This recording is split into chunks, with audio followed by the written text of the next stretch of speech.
Hello my dear friends, कैसे हैं आप सभी। I hope all are well. सब लोग बढ़िया होंगे, मज़े में होंगे और सभी की तैयारी बेस्ट चल रही होगी। तो स्वागत है आपका योर पाठशाला में, और जिसमें हम लोगों ने स्टार्ट किया सक्सेस सीरीज़। इसके अंदर हम लोग कंप्लीट कर रहे हैं दृष्टि का सामान्य ज्ञान, और ये एक ऐसी बुक है जो आपकी सभी एग्ज़ाम्स में रामबाण साबित होने वाली है। इसके अंदर आपको दृष्टि का नाम जाना माना है, आपको पता ही है। इसके अंदर आपका पूरा जीके जीएस है, कंप्लीट आपके सारे सब्जेक्ट हैं, और उन सब्जेक्ट्स में हमने अभी एक सेगमेंट उठाया है हिस्ट्री का, और वन बाय वन हम इसी तरीके से हिस्ट्री, पॉलिटी, ज्योग्राफी को सारा आपका कंप्लीट करने वाले हैं। इस कंप्लीट बुक को ईजी लैंग्वेज में आपके सामने रिप्रेजेंट करने वाला हूँ। वन बाय वन हम लाइन बाय लाइन तो देखेंगे ही, लेकिन साथ ही साथ हम क्या कर रहे हैं इसमें, जहाँ जहाँ मुझे लग रहा है कि कुछ इंपॉर्टेंट पॉइंट्स ऐड ऑन करने चाहिए, वहाँ पर मैं इसमें इंपॉर्टेंट पॉइंट्स आपके लिए ऐड करता चला जा रहा हूँ। तो इसके लिए आप लोगों को क्या करना है कि कॉपी पेन साथ में लेके बैठना है। जहाँ जहाँ पे इंपॉर्टेंट पॉइंट आपको नोट करने वाले हैं वो नोट करते रहना है। बाकी इसका पीडीएफ आपको जो है कि टेलीग्राम लिंक पे आपको मिल जाएगा। बाकी टेलीग्राम लिंक और आपकी इससे पहले की 4 क्लासेस आपको डिस्क्रिप्शन बॉक्स में मिल जाएगी। तो चलिए वीडियो को स्टार्ट करते हैं। धर्म सुधार आंदोलन हम लोग देख रहे थे, जिसमें कि मेनली हम लोगों ने देखा था कि जैन धर्म और बौद्ध धर्म, 2 धर्मों की हम बात करते हैं। जैन धर्म हमारा कंप्लीट हो चुका है, और आज हम लोग देखने वाले हैं बौद्ध धर्म को। नहीं देखा है तो आप डिस्क्रिप्शन बॉक्स में इससे पहले के वीडियोस देख सकते हैं। तो बौद्ध धर्म को देखेंगे। बेसिकली इसकी ज़रूरत क्यों पड़ी, हम लोगों ने पहले बात कर ली थी कि जब बहुत ज़्यादा धार्मिक कर्मकांड बहुत ज़्यादा बढ़ जाते हैं, लोग बहुत ज़्यादा परेशान हो जाते हैं, तो मोक्ष की तलाश में निकलते हैं। और जिसमें जो है कि महावीर स्वामी जी और महात्मा बुद्ध, 2 जो एक वैसे व्यक्ति निकल करके आए जिनको ज़्यादा से ज़्यादा लोगों ने सपोर्ट किया, और इनकी जो शिक्षाएँ थी और इनको लोग भगवान की तरह पूजने लगे। इनकी शिक्षाओं को एक धर्म के रूप में लोगों ने अपना लिया। तो इसी तरीके से महात्मा बुद्ध की हम बात करते हैं, जो कि एक साधारण व्यक्ति थे। एक साधारण व्यक्ति थे गौतम बुद्ध जी, जिनका नाम जो है कि आप कहेंगे तो जिनका नाम क्या था आप मुझे बताएंगे कमेंट बॉक्स में। जिनका नाम क्या था, बचपन का नाम सिद्धार्थ था। सिद्धार्थ क्या होता है कि एक फैमिली, 2 व्यक्ति हैं, राजा शुद्धोधन और उनकी वाइफ महामाया। तो ध्यान रखेंगे, थोड़ा सा पहले मैं आपको एक कहानी की तरह इसको बता दूं, फिर हम लाइन बाय लाइन देखने वाले हैं, ठीक है। तो शुद्धोधन और महामाया की अगर हम बात करेंगे, महामाया जी और शुद्धोधन, ये दोनों के फैमिली में क्या होता है कि एक बेबी का जन्म होता है। एक बेबी का जिसका जन्म होता है, इनके जन्म से पहले ही क्या होता है, ये एक कहानी के तौर पर है। ये देखिए, इतिहास की कुछ घटनाएँ ऐसी हैं जो कि काल्पनिक हैं, उनका कोई पुख्ता प्रमाण नहीं कि वास्तव में ऐसा हुआ था। तो इसी तरीके से महात्मा बुद्ध के जन्म से संबंधित भी एक बात कही जाती है, कहानी कही जाती है। इन्हीं की जो महात्मा बुद्ध से संबंधित जो ग्रंथ हैं, जिनसे हमें इनके बारे में जानकारी मिलती है, उन्हीं पुस्तकों में हमें ये कहानी भी मिलती है कहीं कि जो महात्मा बुद्ध थे, उनके जन्म से पहले जब वो गर्भ में थे तो एक आकाशवाणी हुई थी, जिसमें कि ये कहा गया कि भाई जो तुम्हारी होने वाली संतान है वो बहुत बड़ा कोई जो है कि महात्मा, कोई बहुत बड़ा संत बनेगा। और एक कहानी इसमें ये प्रचलित है कि इनके जन्म के बाद में जो है कि इनका हाथ देखने के लिए, इनके नामकरण के तौर पे, जब इनका नामकरण होता है तो उस दौरान जो एक ऋषि थे, पंडित थे, वो हाथ देख करके घबरा जाते हैं। कहते हैं कि ये तो बहुत बड़ा, या तो बहुत बड़ा राजा बनेगा, बहुत बड़ा राजा बनेगा, या तो फिर ये कोई साधु महात्मा, बहुत बड़ा साधु महात्मा बनेगा। तो राजा बनेगा उससे तो कोई दिक्कत नहीं थी, लेकिन साधु महात्मा बन जाए बच्चा तो बड़ा दिक्कत वाली बात हो जाती है। बड़े लंबे समय बाद उनके कुल में कोई बेटा पैदा हुआ और वो साधु महात्मा बन जाए तो पिता बड़े चिंतित हो जाते हैं। तो उसके कुछ समय बाद में इनके जन्म के बाद में सिद्धार्थ के, गौतम बुद्ध ये बाद में कहलाए, फिलहाल बचपन में इनका नाम सिद्धार्थ होता है। तो इनके जन्म के बाद में क्या होता है कि जब इनका जन्म के कुछ समय बाद में इनकी माता की मृत्यु हो जाती है। 7 दिन के बाद में, लगभग 7 दिनों के बाद में इनकी माता की मृत्यु हो जाती है। तो इनकी माता की मृत्यु के बाद में इनका जो पालन पोषण करती है वो इनकी मौसी करती हैं, गौतमी प्रजापति जी, ठीक है। वो इनकी देख रेख करती है बाद में। तो फिलहाल क्या होता है कि जब इनका जन्म होता है तो जन्म के बाद में बहुत लोग, इनके माता पिता बड़े खुश होते हैं, लेकिन जब ये खबर सुनते हैं तो बड़ा दुखी हो जाते हैं, जिसमें ये भी माना जाता है कि उसी सदमे से उनकी माता की मृत्यु हो गई थी। थोड़ा सा इनके बारे में हल्का सा कुछ ब्रीफ में आपको बता दूं, उनकी माता के बारे में थोड़ा सा कुछ पॉइंट लिख लेंगे आप, आगे ये सारी चीज़ें आएंगी। लेकिन जहाँ मैंने आपसे कहा कि कुछ चीज़ें ऐसी हैं जो इस बुक में नहीं दी गई हैं, आपके लिए ज़रूरी हैं, तो उनको आप नोट करते चलिएगा, ठीक है। तो जैसे इनके आपसे पूछे कि इनका जन्म कब हुआ था, ये बातें तो खैर इसमें होगी। तो उनका जो है कि जन्म होता है 563 ईसा पूर्व में इनका जन्म होता है। कहाँ होता है ध्यान रखेंगे, 563 ईसा पूर्व में होता है, कपिलवस्तु में इनका जन्म होता है। और कपिलवस्तु में लुम्बिनी ग्राम में इनका जन्म होता है, लुम्बिनी ग्राम में, नेपाल के पास में, ठीक है, इनका जन्म होता है। पिताजी की इनकी बात करें तो पिताजी इनके शुद्धोधन थे। शुद्धोधन क्या थे? कपिलवस्तु के शाक्य गण के राजा थे। और माता जी की बात करें इनकी तो माता जी महामाया, कहीं पर इनका नाम माया देवी भी देखने को मिलता है। ये कौल्य वंश की राजकुमारी थी, ध्यान देंगे, कौल्य वंश की राजकुमारी थी। थोड़ा सा वाइट बोर्ड का प्रॉब्लम हो रहा है, एक्चुअली मैं आपको जो है कि मोबाइल के स्क्रीन पे पढ़ा रहा हूँ, और एडिटिंग का थोड़ा सा मेरे साथ प्रॉब्लम ये है कि मुझे इतना एडिटिंग आता नहीं है, तो थोड़ा सा आप सपोर्ट करेंगे। बस जो चीज़ें मैं कह रहा हूँ आप उनको सुन करके लिखते रहिए। बाकी लेक्चर आपको बहुत मज़ेदार होने वाला है। आप इसके बाद कभी आपको बौद्ध धर्म को पढ़ने की ज़रूरत नहीं पड़ेगी। जितनी चीज़ें इंपॉर्टेंट है वो सारी मैं इसमें आपको कंप्लीट कराने वाला हूँ। बचपन का नाम हम लोगों ने देख ही लिया, इनका सिद्धार्थ होता है, ठीक है। तो इनका जब जन्म होता है तो जन्म के बाद में जो इनकी माता थी, ठीक है, उनकी 7 दिन के बाद मृत्यु हो जाती है। और इनका पालन पोषण कौन करते हैं? इनकी पालन पोषण इनकी माँ करती हैं, सौतेली माँ करती हैं, इनकी मौसी करती हैं, गौतमी प्रजापति जी, ठीक है।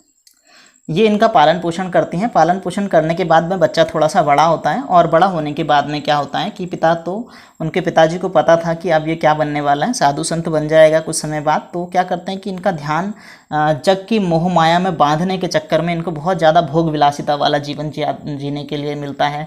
महलों में खूब सुख सुविधाएँ मिलती हैं कि इन्हें बाहर की दीन दुनिया दुख के बारे में कुछ पता ना चले, ठीक है। और कुछ बड़ा होने के बाद में 16 ईयर्स के लगभग जब इनकी आयु होती है तो समय से ही इनको शादी के बंधन में बांध दिया जाता है। एक सुंदर सी महिला से इनकी शादी कर दी जाती है, जिनका नाम होता है यशोधरा, ठीक है, ध्यान रखेंगे। यशोधरा जी से इनकी शादी करा दी जाती है। यशोधरा इनकी पत्नी का नाम है, यशोधरा जी से इनकी शादी करा दी जाती है, ठीक है। और जो बौद्ध धार्मिक ग्रंथ हैं उनमें इनका नाम जो है कि बिंबा और कहीं पर गोपा भी देखने को मिलता है। तो ध्यान रखेंगे, बिंबा और गोपा भी इनका नाम कहीं पे देखने को मिलता है, ठीक है। तो इनसे इनकी शादी करा दी जाती है, और इनका एक पुत्र होता है जिनका नाम होता है राहुल, ठीक है। तो शादी के कुछ समय बाद इनको एक पुत्र की प्राप्ति होती है जिसका नाम था राहुल। तो ये पहले कहानी सुन लेंगे पूरी, है ना, फिर हम जो है कि बुक से पढ़ेंगे, लिखेंगे उसको बड़ा ध्यान से सारी चीज़ों को। अब जब राहुल की प्राप्ति इनको हो जाती है तो नॉर्मली इनका जीवन चल रहा होता है। फिर क्या होता है कि एक बार महात्मा बुद्ध जी, यानी कि सिद्धार्थ, अभी हम सिद्धार्थ कहेंगे, महात्मा बुद्ध हम उन्हें बाद में कहेंगे। तो सिद्धार्थ क्या करते हैं कि एक बार अपने जो उनके साथ अपने रथवाहक के साथ में बाहर निकलते हैं, सैर पे निकलते हैं। जब सैर पे निकलते हैं तो सैर पे निकलते समय उनको 4 दृश्य दिखाई देते हैं। इससे बड़ा इंपॉर्टेंट क्वेश्चन बनता है, जो इन्होंने 4 दृश्य देखे उनका क्रम भी कभी पूछने को आ जाता है। कौन कौन से दृश्य देखे, उसमें से एक ऑप्शन आपको गलत दे देगा ना। तो 4 वो दृश्य देखते हैं। तो 4 जो उन्होंने दृश्य देखे ना, उसमें जो पहला दृश्य उन्होंने देखा, तो पहले दृश्य में उन्होंने देखा एक जर्जर कुरूप व्यक्ति देखते हैं। वो जर्जर अवस्था में बड़ा बुजुर्ग सा, बिल्कुल कंकाल सा आदमी वो देखते हैं, बड़ा, है ना, पतला सा, दुबला सा, है ना, एक बुजुर्ग व्यक्ति देखते हैं। बुजुर्ग जो बड़े ही परेशान है, उनको उठने की कैपेसिटी नहीं है, उनके अंदर चलने की कैपेसिटी नहीं है, कपकपा रहे हैं ऐसे व्यक्ति उन्होंने, हड्डियां उनकी चरचरा रही है, व्यक्ति काँप रहा है, बहुत दुखी आप कह सकते हैं, बीमार टाइप से। तो बीमार तो बाद में सेकंड नंबर पर बीमार को ही देखते हैं, मतलब उनकी हालत बड़ी ख़राब है, वृद्ध हैं बहुत ज़्यादा, चलने फिरने बोलने की अवस्था में नहीं है। और दूसरे उन्होंने देखे एक बीमार व्यक्ति देखे जो कि बहुत ज़्यादा बीमार है ना। और थर्ड पोजीशन पे जो देखते हैं, वो थर्ड पोजीशन पे देखते हैं कि एक जो है कि किसी व्यक्ति की मौत हो जाती है और उसको वो ले जा रहे हैं। और फिर वो 4th नंबर पर देखते हैं कि एक साधु जो है कि वो बहुत ही ध्यान मगन होके बैठा हुआ है। तो जब उन्होंने पहले व्यक्ति को देखा तो उन्होंने बोला, यार सारथी, ये क्या कंडीशन है कि ऐसे, ये क्या सिचुएशन है, क्योंकि महल के अंदर तो उन्होंने कभी ऐसा देखा नहीं। तो सारथी ने बोला कि महात्मा राजन, ये जो है कि क्या है, एक बुजुर्ग व्यक्ति हैं और अंत में सभी को ऐसे ही बीमार होना है, फिर वो बुजुर्ग होना है। तो बोला, मैं भी ऐसे बुजुर्ग होऊंगा? बोला, हाँ, आप भी ऐसे बुजुर्ग होगे। फिर बीमार को जब देखा तो बीमार को देखने बोलते कि वो देखा तो उसके आसपास में उनकी जो है कि पत्नी, बच्चे सभी जो है कि बहुत ज़्यादा परेशान हो रहे होते हैं। बेचारा खांस रहा है और पत्नी बड़ी परेशान है, बच्चे रो रहे हैं। तो उन्होंने बोला, इससे क्या हुआ, ये ऐसे क्यों लेटा पड़ा है? तो उन्होंने कहा, राजा ये बीमार है, ये बहुत ज़्यादा बीमार है। तो बोला कि ऐसे सिचुएशन अक्सर लोगों के साथ आ जाती है, व्यक्ति बीमार पड़ जाते हैं। बोला, अच्छा। फिर उसके बाद में जब किसी मरे हुए व्यक्ति को देखा, 4थे नंबर पे, 3rd नंबर पे जो है कि उन्होंने मरे हुए व्यक्ति को देखा, मृत। 3rd नंबर पर जब उन्होंने मृत व्यक्ति को देखा तो बोला अरे इसे क्या हुआ, इसे इस तरीके से क्यों ले जा रहे हैं, लोग बड़ा रो रहे हैं, बिलख रहे हैं, चिल्ला रहे हैं कुछ लोग, और बड़ी भीड़ से पीछे से चल रही है। बोला ये क्या हुआ, इसे ऐसे क्यों ले जा रहे हैं, ये खुद क्यों नहीं चल रहा है। बोला राजा इसकी मृत्यु हो चुकी है, ये मर चुका है, ये दुनिया से जा चुका है। बोला अच्छा। बोला कि इस संसार में जो भी आया है सबको मरना है अंत में। तो बड़े ही परेशान हो जाते हैं, बड़े दुखी हो जाते हैं ये सीन देख करके। कुछ आगे चलते हैं तो 4थे नंबर पे उनको एक साधु सन्यासी बिल्कुल ध्यान मुद्रा में बैठा हुआ दिखाई देता है। उसके चेहरे पर एक अलग ही तेज, एक स्माइल, एक खुशी टाइप से दिखाई देती है। तो सिद्धार्थ जब उन्हें देखते हैं बोलते हैं ये क्या, ये कौन है। तो वो उनके जो रथ चालक होते हैं वो कहते हैं राजा ये जो है कि साधु सन्यासी बाबा हैं, ये दुनिया की मोह माया से इनको एक पार लग चुके हैं, ये दुनिया की मोह माया से। अब तो वो बड़े ही प्रभावित होते हैं उससे। अब क्या होता है कि प्रभावित होने के बाद में वो वहाँ से जो है कि क्या होता है कि चल देते हैं। उसके बाद तो घर जाते हैं, और घर जाने के बाद में जब घर जाते हैं तो घर जा कर के फिर ऐसे ही बिल्कुल शांत होकर के बैठ जाते हैं। बड़ा परेशान से रहने लग जाते हैं। जब बहुत ज़्यादा परेशान से रहने लग जाते हैं तो फिर क्या होता है कि एक दिन ऐसे ही बहुत परेशान होकर के बैठते हैं। तो जब देखा तो जब वहाँ से आकर के ना जब परेशान होकर बैठते हैं, उनके पिताजी देखते हैं मम्मी पापा कि यार ये बड़े परेशान हैं, इतने परेशान से क्यों लग रहे हैं। तो वो पूछताछ होती होगी तो बताते हैं कि आज जो है कि ऐसे सीन उन्होंने देखे रास्ते में। तो फिर राजा बड़े परेशान हो जाते हैं, यार अगर ये इस तरीके से हो गया, मोह माया छोड़ दी इसने सारी सांसारिक, तो फिर तो ये सन्यासी बन जाएगा आज इसने ये सारी चीज़ें देखी हैं। तो वो उसको फिर वापस से क्या करते हैं कि थोड़ा और भोग विलासिता में लीन कराते हैं, मदिरा पान वगैरह कराते हैं। ये एक कहानी के तौर पे मैं जानबूझ करके आपको इस तरीके से बता रहा हूँ ताकि आप चीज़ों को याद रख सकें। तो वो इस तरीके से कराते हैं। तो फिर जब रात में फिर उनकी नींद खुलती है, थोड़ा होश आता है, नींद खुलती है, तो फिर उसी चिंतन में लग जाते हैं। तो देखते हैं कि उनकी पत्नी और उनका बेटा जो है कि वो सोया हुआ है, आराम से वो सोए हुए हैं। अब सोए हुए अवस्था में क्या होता है कि जब वो इस तरीके से देखते हैं तो वो उसी समय में 29 वर्ष की आयु में अपने पुत्र को, अपनी पत्नी को सोया हुआ ऐसे ही छोड़ करके क्या कर देते हैं, घर छोड़ करके चले जाते हैं, गृह त्याग कर देते हैं। ठीक है, गृह त्याग कर देते हैं उसी रात को। जो गृह त्याग करते हैं तो ये घटना बड़ी इंपॉर्टेंट आपकी यहाँ से शुरू हो जाती है। अब जब वो गृह त्याग करते हैं तो गृह त्याग के समय में उनके साथ जो थे, उनके साथ में कौन थे, उनके साथ में उनके एक सारथी थे। गृह त्याग के समय में, सॉरी पेज चेंज कर देता हूँ मैं, यहाँ पे आपको लिख देता हूँ। गृह त्याग के समय में जब वो गृह त्याग करते हैं तो गृह त्याग के समय में उनके साथ उनके एक सारथी होते हैं, ध्यान रखेंगे। जो उनके सारथी थे, सारथी का नाम आपसे कई बार पूछ लेता है, तो सारथी का नाम है छंदक। ठीक है, छंदक, या कहीं पर जो है कि उनके सारथी का नाम जो है कि चन्ना भी देखने को मिलता है, चन्ना। तो इनके साथ क्या करते हैं, ये चल देते हैं। और जो घोड़े था, घोड़े का नाम, घोड़ा जिस घोड़े पर वो जाते हैं गृह त्याग करके, उस घोड़े का नाम भी कई बार आपसे पूछ लेता है। तो उस घोड़े का नाम था कंथक। तो इस कंथक घोड़े के साथ में और छंदक जो है कि अपने सारथी के साथ में वो गृह त्याग कर लेते हैं। जब गृह त्याग कर लेते हैं तो गृह त्याग करने के बाद में वो एक नदी के किनारे पहुंचते हैं। ध्यान रखेंगे, एक नदी के किनारे पहुंचते हैं। सारी बातें मैं बाद में आपको लिखवाऊंगा, ये सारी चीज़ें आपको मिलेगी, टेंशन नहीं लेना बिल्कुल भी, सब कुछ रिटर्न में मिलेगा। अभी बस कहानी की तरह आप समझ लीजिए। तो एक नदी के किनारे जाते हैं, उस नदी का नाम होता है अनोमा।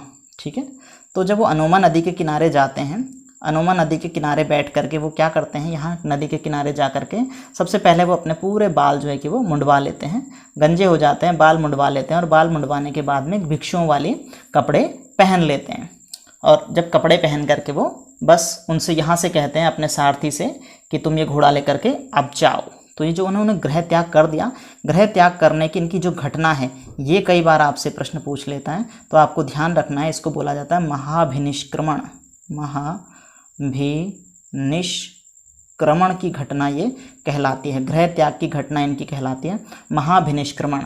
अब ये गृह त्याग कर लेते हैं और गृह त्याग करके निकल जाते हैं। कहाँ निकल जाते हैं, ये जो है कि फिर उसके बाद में वैशाली चले जाते हैं गृह त्याग करने के बाद में। ठीक है, वैशाली पहुंचते हैं। ऐसे घूमते घूमते ये वैशाली, मतलब गृह त्याग कर दिया ना, भटक रहे हैं यहाँ वहाँ। अब ये वैशाली पहुंचते हैं और वैशाली पहुंचने के बाद में ये जो है कि एक व्यक्ति से मिलते हैं जिनका नाम है आलार कलाम। ठीक है, ध्यान रखेंगे, जिनका नाम है आलार कलाम।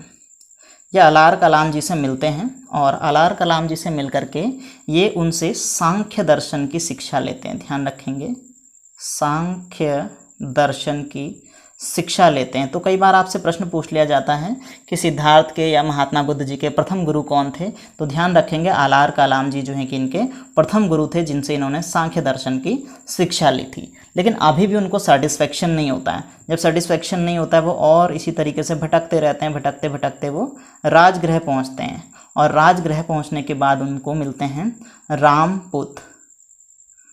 रामपुत नामक एक व्यक्ति मिलते हैं। रामपुत नामक जो व्यक्ति मिलते हैं, फिर इनसे भी ये योगाचार्य थे। ये कौन थे? योगाचार्य। तो इनसे ये योग की शिक्षा लेते हैं।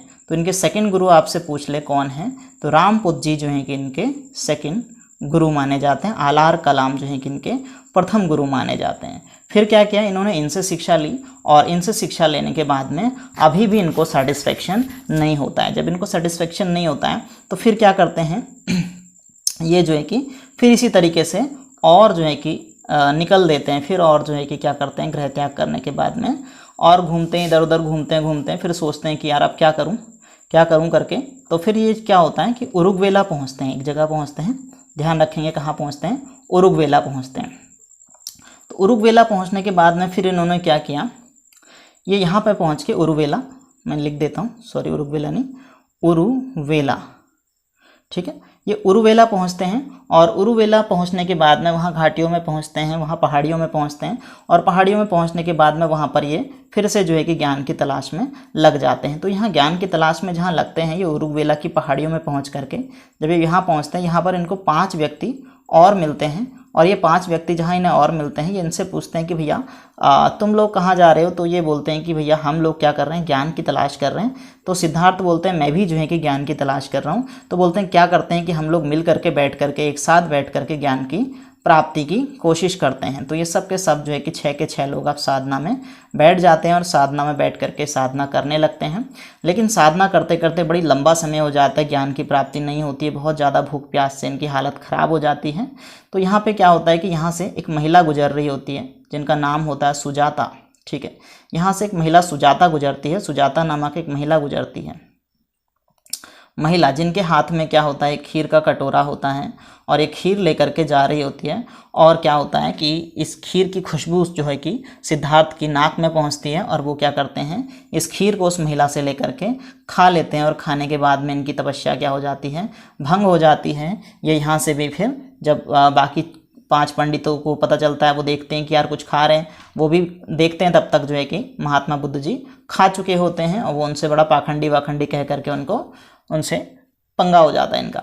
उसके बाद में क्या होता है कि यहाँ से चलते हैं, सिद्धार्थ जो है कि यहाँ से थोड़ा सा आगे निकल जाते हैं, ठीक है। यहाँ से थोड़ा सा आगे निकलते हैं, कहाँ पे थे ये, उरुवेला के पास में ही थोड़ा सा आगे गया नामक प्लेस पे ये पहुँचते हैं।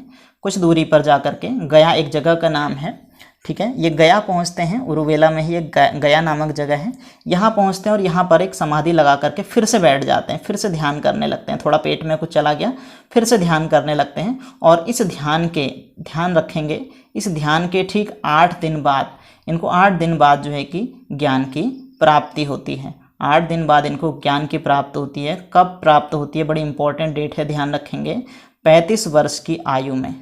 अभी मैं कहानी सुना रहा हूँ, सारे पॉइंट हम आपको जो जो इम्पोर्टेंट लग रहे हैं यहाँ से लिखते रहिए, पॉज करिए, लिखते रहिए और उसके बाद में हम बुक से भी अभी थोड़ी देर में कंप्लीट करने वाले हैं। 35 वर्ष की आयु में क्या होता है, बैसाख पूर्णिमा, बड़ा इम्पोर्टेंट दिन है बैसाख पूर्णिमा। बौद्ध धर्म में बड़ा ही पवित्र दिन माना जाता है बैसाख पूर्णिमा को, ठीक है।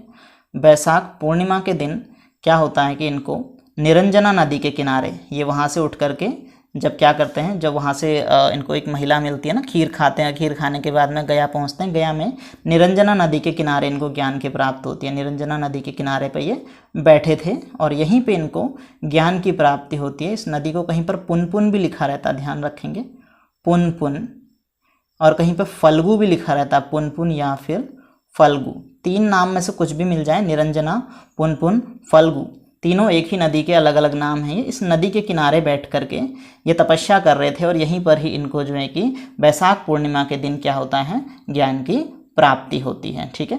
तो इनको ज्ञान की प्राप्ति होती है। ज्ञान की प्राप्ति के बाद में फिर क्या होता है कि ये ज्ञान की प्राप्ति के बाद में, तो उसके बाद में ही ये क्या कहलाए, ज्ञान की प्राप्ति के बाद में इनको फिर उसके बाद में कहा जाने लगा बोधि वृक्ष के नीचे। ज्ञान की प्राप्ति भी कहाँ पर होती है, बोधि वृक्ष के नीचे होती है, ठीक है। बोधि वृक्ष के नीचे इनको ज्ञान की प्राप्ति होती है। उस जगह को बाद में बोध गया वो जगह कहलाई, ठीक है। और इनको कहा गया तथागत, ठीक है, तथागत ये कहलाए।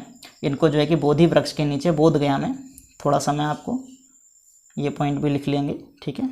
जहाँ पे ये गया में बोध गया, वो जगह कहलाई आपकी बोध गया, ठीक है। बोध गया जगह कहलाई।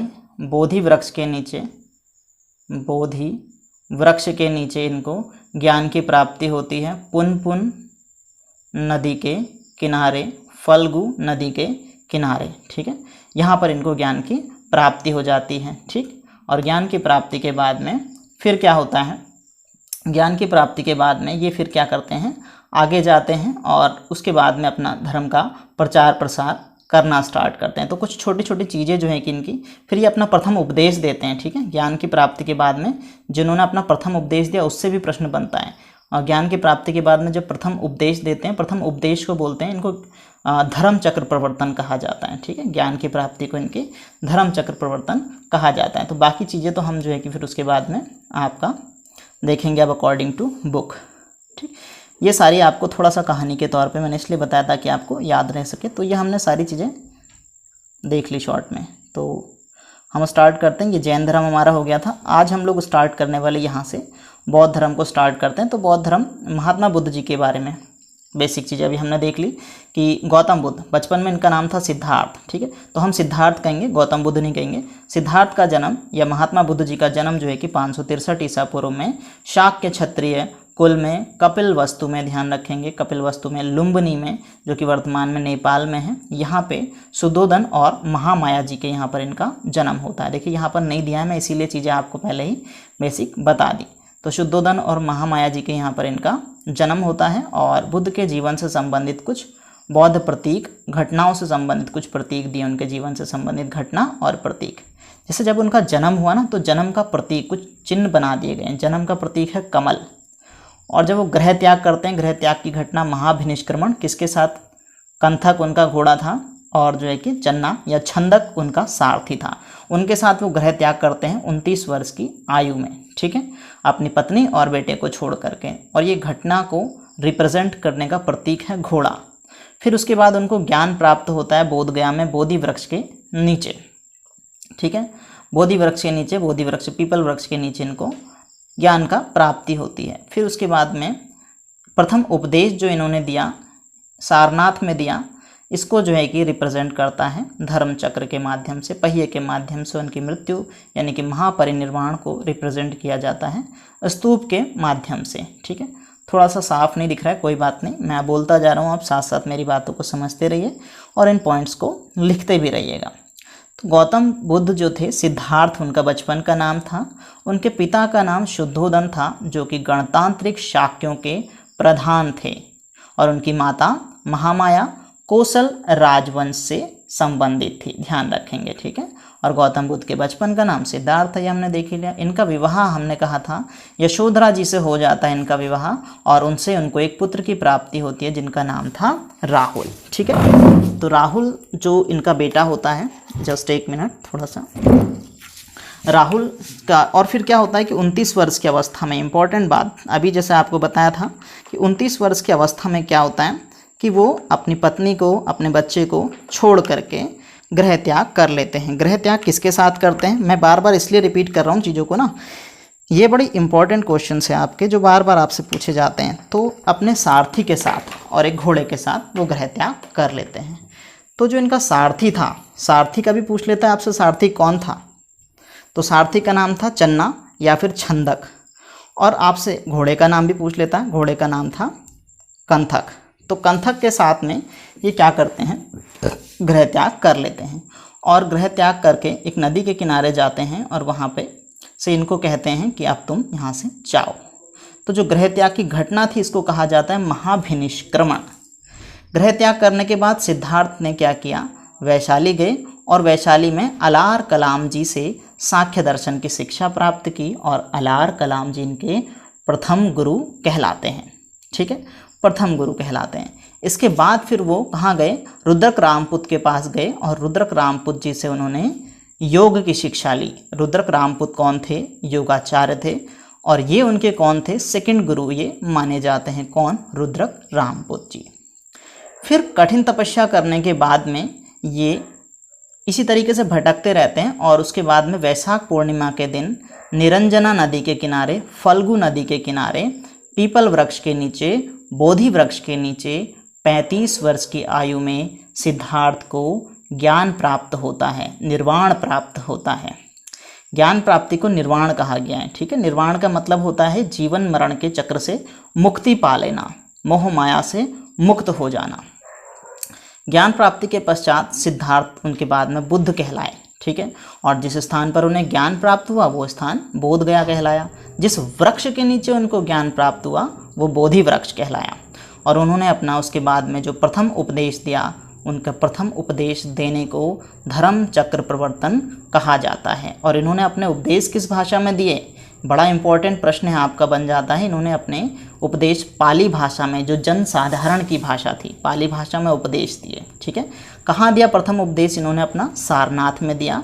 सारनाथ में भी ऋषिपत्तन, अगर आपसे पर्टिकुलर जगह पूछ ले, सारनाथ में ऋषिपत्तन में उन्होंने अपना प्रथम उपदेश दिया, पाली भाषा में दिया। ठीक है, फिर उसके बाद बात आती है कि बुद्ध ने सर्वाधिक उपदेश कहाँ दिए। प्रथम उपदेश तो सारनाथ में दिया और सर्वाधिक उपदेश श्रावस्ती में दिए इन्होंने। ठीक है, और बुद्ध ने जो है कि महात्मा बुद्ध ने 4 आर्य सत्यों का प्रतिपादन किया। बोले कि दुख है, दुख समुदाय है, दुख निरोध है और गामिनी प्रतिपदा, इन 4 आर्य सत्यों की इन्होंने बात करी। क्या मीनिंग है, कैसा है, इतना डिटेल आपसे नहीं पूछेगा। 4 सत्य आप बता देंगे, दुख, दुख समुदाय, दुख निरोध और गामिनी प्रतिपदा। और जो चौथा आर्य सत्य था, चौथा आर्य सत्य क्या है आपका, गामिनी प्रतिपदा, इसके अंतर्गत उन्होंने अष्टांगिक मार्ग की अवधारणा दी थी। ठीक है, अष्टांगिक मार्ग क्या थे और ये चारों आर्य सत्य क्या थे, इनका अगर आपको डिटेल करना है तो मैं इसको पर्टिकुलर अलग से कभी वीडियो बना के कर दूंगा। अभी हम लोग इस बुक सीरीज़ को कंप्लीट कर रहे हैं। ठीक है, उसको मैं अलग से आपको एक वीडियो बना के दे दूंगा। फिर बुद्ध, धम्म, संघ, ये बौद्ध धर्म के त्रिरत्न माने जाते हैं। ठीक है, और इम्पोर्टेंट बात कि बौद्ध जो थे, बौद्ध धर्म या बौद्ध धर्म के अनुयायी जो थे, वो क्या है, ईश्वर और आत्मा में विश्वास नहीं करते। एक्चुअली जो महात्मा बुद्ध थे ना, महात्मा बुद्ध वास्तव में ना तो कोई भगवान के रूप में उभर करके सामने आना चाहते थे, ना ही वो ये जानते थे कि जो मेरी शिक्षा है वो एक धर्म के रूप में। वो तो बस नॉर्मली मोक्ष प्राप्ति के चक्कर में भटक रहे थे, यहाँ वहाँ जीवन का चक्र समझना चाह रहे थे क्या है कैसे है। लेकिन उनकी शिक्षाएं लोगों को बड़ी अच्छी लगी, उनकी फ़ैन फॉलोइंग धीरे धीरे बढ़ती रही और उसको एक धर्म का रूप बाद में मिल गया। तो उन्हें वो इसी चीज़ से तो मुक्ति चाहते थे। बहुत ज़्यादा धार्मिक कर्मकांड, ये सारी चीज़ें जो बढ़ गई थी, लोग इस चीज़ से मुक्ति पाना चाहते थे। तो ईश्वर और आत्मा में वो विश्वास नहीं करते थे कि इस प्रकार से कोई ईश्वर है या कोई आत्मा है, ऐसा विश्वास नहीं करते थे। लेकिन मोस्ट इम्पॉर्टेंट बात ध्यान रखेंगे, वो पुनर्जन्म में विश्वास करते थे। उनका मानना ये था कि दुनिया में कोई भी चीज़ आई है तो वो ख़त्म होगी, और वो ख़त्म होगी तो वो कहीं ना कहीं किसी ना किसी रूप में प्रेजेंट, किसी ना किसी चीज़ के कारण वो पैदा होगी। कोई ना कोई उसके पीछे रीज़न होगा उसके पैदा होने का। कार्य कारण संबंध में विश्वास रखते थे, तो वो पुनर्जन्म में भी विश्वास रखते थे। ठीक है, अनिश्वरवादी थे, अनात्मवादी थे। इस इंपॉर्टेंट लाइन है आपकी, बन जाती है। ठीक है, और बौद्ध धर्म का जो प्रथम सिद्धांत था प्रतीत्य समुत्पाद था। बौद्ध धर्म का प्रमुख सिद्धांत प्रतीत्य समुत्पाद, जिसका मतलब क्या है कि किसी भी वस्तु के होने के कारण ही किसी अन्य वस्तु का जन्म होता है। एक चीज़ है तभी कोई दूसरी चीज़ एग्जिस्ट करती है, अदरवाइज़ कोई चीज़ एग्जिस्ट नहीं करेगी। हर चीज़ कोरिलेटेड है, किसी न किसी चीज़ से किसी न किसी चीज़ की उत्पत्ति हुई है। ठीक है, ये क्या कहलाता है, प्रतीत्य समुत्पाद। ठीक है, ये जैन धर्म का बौद्ध धर्म का प्रमुख सिद्धांत है, प्रतीत्य समुत्पाद। इसके बाद हम लोग बात करेंगे, थोड़ा सा आगे चलते हैं। तो फिर क्या कहते हैं ये, हाँ ये चीज़, तो बौद्ध धर्म में वर्ण व्यवस्था की कटु आलोचना की गई है। वर्ण व्यवस्था को गलत ठहराया गया है, वर्ण व्यवस्था की आलोचना की गई है। और संघ में क्या था, सभी वर्णों को किसी के लिए कोई निषेध नहीं था कि इस वर्ण का आएगा, इस वर्ण का नहीं आएगा, सबकी एंट्री थी बौद्ध धर्म में। और साथ ही साथ स्त्रियों का भी प्रवेश था, वर्जित नहीं था, प्रवेश था। पहले नहीं था, बाद में जो है कि इनको प्रवेश दिया गया। संघ में प्रविष्ट होने को, जो संघ में शामिल होते हैं लोग, उसको कहा जाता है उपसंपदा। बुद्ध के अनुयायी भिक्षुक और उपासक दो कैटेगरी में बटे हुए थे, भिक्षुक भिक्षुणी, उपासक उपासिका। भिक्षुक जो हुआ करते थे वो नॉर्मली ऐसे साधु हुआ करते थे जो पूरा पारिवारिक मोह माया को त्याग करके पूरी तरह से बौद्ध धर्म को मानते थे, उनको कहा जाता था भिक्षुक। और जो परिवार के साथ रह करके उनको फॉलो करते थे उनको कहा जाता था उपासक। ठीक है, इसके बाद हम बात करते हैं बौद्ध संगीतियाँ। तो बौद्ध संगीतियों से रिलेटेड कई प्रश्न आपके बन जाते हैं। पहली बौद्ध संगीति कब हुई, किसके शासनकाल में हुई। ठीक है, तो ध्यान रखेंगे प्रथम बौद्ध संगति अजातशत्रु के शासनकाल में 483 ईसा पूर्व में राजगृह में होती है। ठीक है, और इनके अध्यक्ष कौन थे, महाकश्यप इनके अध्यक्ष थे। ठीक है, इसमें जो है कि इस संगति में आनंद और उपाली कौन थे, आनंद और उपाली महात्मा बुद्ध जी के प्रिय शिष्य थे। ये आपसे प्रश्न पूछ लिया जाता है। तो सुत्त पिटक और विनय पिटक का इन्होंने यहाँ पे संकलन किया। सुत्त पिटक, विनय पिटक, अभिधम पिटक क्या थे, ये महात्मा बुद्ध की शिक्षाओं से संबंधित ग्रंथ थे, संकलन था। फिर बात करते हैं द्वितीय जो बौद्ध संगीति थी वो कालाशोक के समय में, उनके शासनकाल में 883 ईसा पूर्व में वैशाली में होती है। और इनके अध्यक्ष कौन थे, साबा कमीर या फिर जो है कि साबा कामी। साब कमीर या साबा कामी दोनों में से कुछ भी नहीं, ज़्यादातर जो है कि साबा कामी देखने को मिलता है, पर साब कमीर भी देखने को मिल जाए तो कंफ्यूज नहीं होना आपको। इस संगति में मठ संबंधी नियमों को लेकर मतभेद हो गया था। ये संगति क्यों हुआ करती थी, बौद्ध धर्म के प्रचार प्रसार के लिए टाइम टू टाइम एक तरीके से बैठक हुआ करती थी, संगति हुआ करती थी। ठीक है, तो जो ये बौद्ध संगतियाँ हुई, जो सेकंड बौद्ध संगति थी, इसमें क्या था, जो मठ हुआ करते थे ना, मठ से लेकर के क्या हुआ, मठ से रिलेटेड मतभेद हो गए। और मठ जो है कि उसके मठ के जो मानने वाले हैं वो दो भागों में बट गए। एक तो हो गए स्थिविरवादी, जिनको थेरवादी भी कहा जाता है, और दूसरे हो गए महासंघिक। दो भागों में धर्म नहीं बटा है, ये संघ को लेकर के संघ के लोग बट गए हैं और दो भागों में संघ बट गया है। धर्म आगे बटेगा अभी। ठीक है, बौद्ध धर्म भी बढ़ जाता आगे, किस बौद्ध संगति में बटा ये भी प्रश्न पूछ लिया जाता है। तो तृतीय बौद्ध संगति जो होती है वो अशोक के समय में होती है। प्रश्न पूछ लिया जाता है अशोक के समय में कौन सी बौद्ध संगति हुई, तो तृतीय बौद्ध संगति अशोक के समय में होती है। कब होती है, 250 ईसा पूर्व। कहाँ होती है, पाटलिपुत्र में होती है। इनके अध्यक्ष कौन थे, मोगलीपुत्र तिस्स जो है कि इनके अध्यक्ष थे। ठीक है, इसमें क्या होता है, इसमें अभिधम पिटक का संकलन हुआ। देखो जो तीन पिटक थे आपके, क्या हैं, तीन पिटकों में ध्यान रखेंगे जो प्रथम बौद्ध संगति थी इसमें सुत्त पिटक और विनय पिटक का संकलन होता है। और ध्यान रखेंगे जो तृतीय बौद्ध संगति थी, तृतीय बौद्ध संगति में अभिधम पिटक का, त्रिपिटक थे ना, त्रिपिटक सुना होगा आपने, जैन धर्म से रिलेटेड तीन पिटक, त्रिपिटक। ठीक है, तो अभिधम पिटक का संकलन कब होता है, तृतीय बौद्ध संगति अशोक के समय में। ठीक है, कहाँ पे हुई थी तृतीय बौद्ध संगति, पाटलिपुत्र में। फिर जो चौथी बौद्ध संगति होती है ये प्रथम ईस्वी में, प्रथम शताब्दी ईस्वी पूर्व में होती है। कहाँ होती है, कश्मीर के कुंडल वन में होती है। और इस समय शासन किसका था, इस समय शासन था राजा कनिष्क का। और इसकी जो अध्यक्षता की थी वो वसुमित्र ने की थी। और उपाध्यक्ष सबके नहीं पूछे जाते हैं, चौथी बौद्ध संगति के ही ज़्यादातर पूछे गए अब तक के एग्जाम्स में। अश्वघोष इनके उपाध्यक्ष थे। ठीक है, और इसी चौथी बौद्ध संगति में जो बौद्ध धर्म था वो हीनायान और महायान में विभाजित हो गया, दो धर्मों में बट गया। बौद्ध धर्म दो भागों में बट गया। तो ये भी प्रश्न आपसे पूछ लेगा कि कौन सी बौद्ध संगति में बौद्ध धर्म दो भागों में बट जाता है, महायान और हीनायान। तो ध्यान रखना है चौथी बौद्ध संगति में। ठीक है, किसके समय में भी ध्यान रखेंगे तो आपको ध्यान रखना है कनिष्क के समय में। ठीक है, दो भागों में हीनायान और महायान में बट जाता है। इसके बाद ध्यान रखेंगे नागसेन ने एक बौद्ध ग्रंथ की रचना करी जिसका नाम है मिलिंदपन्हो ग्रंथ। ये पाली भाषा में लिखा है। अश्वघोष ने जो बुद्धचरित और जो है कि सौंदरानंद संस्कृत भाषा में लिखा है। ये बौद्ध धर्म से संबंधित कुछ पुस्तकें थी।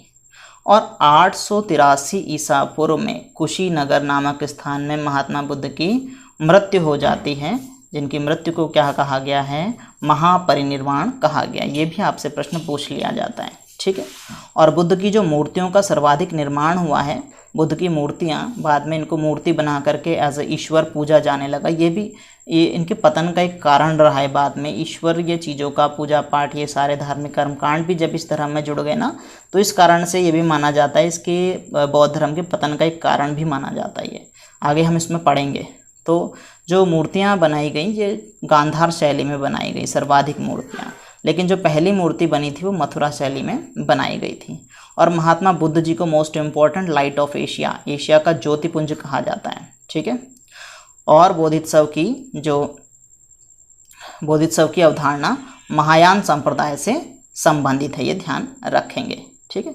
फिर इसके बाद में ये कुछ आपके पॉइंट दिए गए हैं, ये आपके अच्छा ये महाजनपद काल यहाँ से स्टार्ट हो गया, सॉरी यहाँ से आपका महाजनपद काल शुरू हो गया। ये बौद्ध धर्म आपका समाप्त हुआ है और इसमें अब महाजनपद काल स्टार्ट हो गया। ये देखिए एक शॉर्ट बुक है ये, जैसे आपके लूसेंट है, लूसेंट की तरह ये बुक है जिसके अंदर आपके मोस्ट इंपॉर्टेंट वो पॉइंट दिए गए जो आपके सभी एग्जाम्स के लिए इंपॉर्टेंट होने वाले हैं। फिर मैंने थोड़ा सा ये किसी दूसरी बुक से कुछ इसमें पॉइंट ऐड ऑन किए हैं, तो ध्यान रखेंगे। ये शॉर्ट में आप देखेंगे थोड़ा सा गौतम बुद्ध जी का जीवन परिचय हल्का सा देख लेंगे। तो इनके हम बात करेंगे। जन्म 563 ईसा पूर्व, जन्म स्थान लुम्बिनी नेपाल, और बचपन का नाम सिद्धार्थ, और पिता का नाम शुद्धोधन, माता का नाम माया देवी, ठीक है।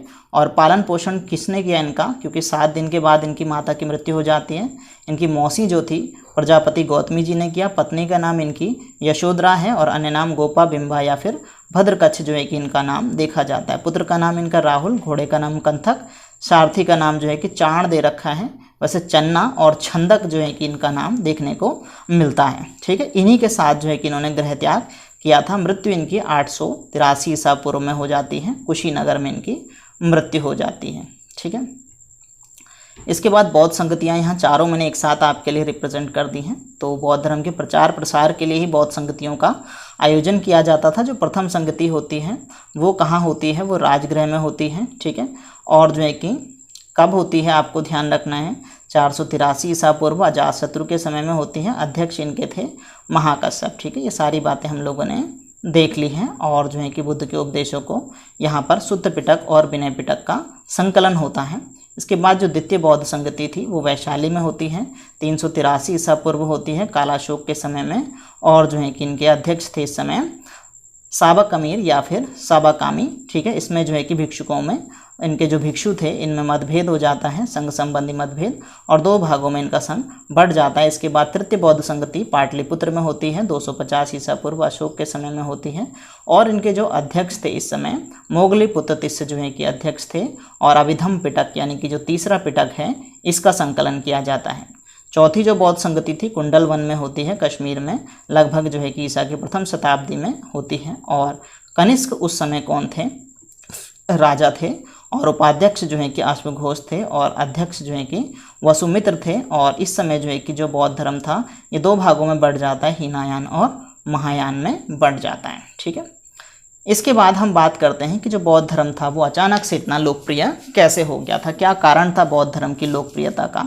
क्योंकि उससे पहले तो हम बात करेंगे कि बहुत ज़्यादा धार्मिक कर्मकांड बढ़ गए थे। तो एक कारण ये रहा है कि बौद्ध धर्म की लोकप्रियता, जो जटिल दार्शनिक वाद विवाद था ना, ये इस धर्म में नहीं था। इस धर्म में बिल्कुल सिंपल मध्यम मार्ग अपनाया गया था। जीवन में ना बहुत ज़्यादा कठिन चीज़ों को देखना है, ना बहुत ज़्यादा जीवन को सरल बनाना है। मध्यम मार्ग को ये लोग अपनाते थे। लोग भाषा पाली भाषा में उपदेश दे रहे थे। संस्कृत जो जटिल भाषा थी, लोग इस चीज़ को समझ नहीं रहे थे। संस्कृत को, वेदों की भाषा को लोग इतना समझ नहीं पा रहे थे। आम बोलचाल की भाषा पाली थी और पाली में ही धार्मिक उपदेश इन्होंने दिए। बौद्ध धर्म को राज के संरक्षण भी मिला, बड़े सारे राजाओं ने इनको जो है कि संरक्षण दिया। सामाजिक समता का सिद्धांत दे रहे थे ये।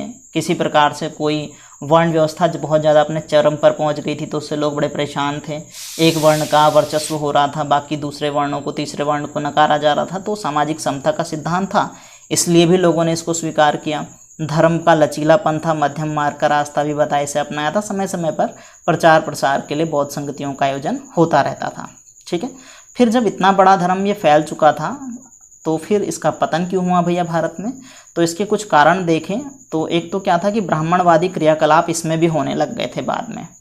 दूसरा क्या था, अच्छा एक चीज़ और कि लोगों ने इनको भगवान मान लिया, विष्णु का अवतार मान लिया, जबकि वो ईश्वर में विश्वास करते ही नहीं थे। बौद्ध धर्म ईश्वर में विश्वास नहीं करते, लेकिन बाद में इनके अनुयायी इनको भगवान मानने लगे, तो फिर पतन होना तय था, है ना। इससे क्या हुआ, इनकी अपनी जो खुद की पहचान थी, जिस पर्पस से इस धर्म को बनाया गया था, वो चीज़ खत्म हो गई। जब तुमने यहाँ पर भी मूर्ति पूजन करना, यहीं पर भी वही धार्मिक कर्मकांड लगाने जो पहले चल रहे थे, तो फ़ायदा क्या फिर, तो वो पतन होना लाजमी था। बौद्ध धर्म में कर्मकांडों का प्रभाव हो गया, प्रारंभ हो गए। भिक्षु आम लोगों से दूर जाने लगे, भिक्षु को बिल्कुल उनके नियम कानून थोड़े से टफ करके बिल्कुल उनको दूर कर दिया गया, आम जनता से बिल्कुल दूर हो गए, टच लोगों से हट गया। पाली भाषा त्याग कर संस्कृत को अपनाने लगे, जो कि बड़ी डिफ़िकल्ट थी। बौद्ध मठ और विहारों में बहुत ज़्यादा कुरीतियाँ होने लगी, क्योंकि महिलाओं का भी प्रवेश उसमें हो गया, तो फिर वो स्थिति थोड़ी सी खराब होने लगी। बौद्ध मठों को अत्यधिक धन संचय करने लग गए ये बहुत ज़्यादा, जिसके कारण से यहाँ पर बहुत ज़्यादा लूटमार आक्रमण वगैरह होने लग गए। राज के संरक्षण बाद में इनका ख़त्म हो गया, जिस कारण से इनका पतन होने लगा। और मोस्ट इम्पॉर्टेंट लास्ट में एक लाइन आ जाती है कि शैव धर्म से बौद्ध धर्म की उस समय शैव धर्म भी उभर करके आने लगा, जिस कारण बौद्ध धर्म का टक्कर का धर्म हो गया था ये।